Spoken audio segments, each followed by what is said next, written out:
Welcome to the WP Training Kit video number 9, Installing WordPress in cPanel. In this video tutorial, we are going to learn step-by-step about how to install WordPress in cPanel. So let's get started. So here, we are going to our GoDaddy account. Let's sign into our account by this Sign In button. Enter your username and password and click Sign In. So here are the details of your products. In Domains, we are going to click on this Manage button. On this page, we have the first option of Manage Hosting. Click on it. So here, the option is Hosting with cPanel. Click on it. We will be redirected to our dashboard.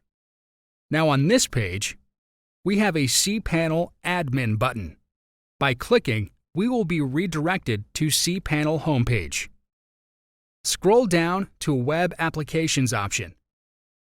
Inside, you can see WordPress. Choose it.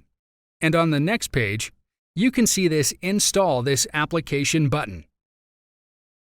On this page, you can see your domain name is entered by default. Click on it, and you'll see a drop-down menu. So everything is filled up by default. And here, you need to choose this I accept license terms. Scroll a little bit more and enter your administrator username. Set up a strong password. Now, next is your administrator email, then your website title and tagline. Now, these options are already selected. If not, select them manually and go with what is recommended. Check these recommended options and then finally click on this Install button. We are pretty much done here. Thank you for watching.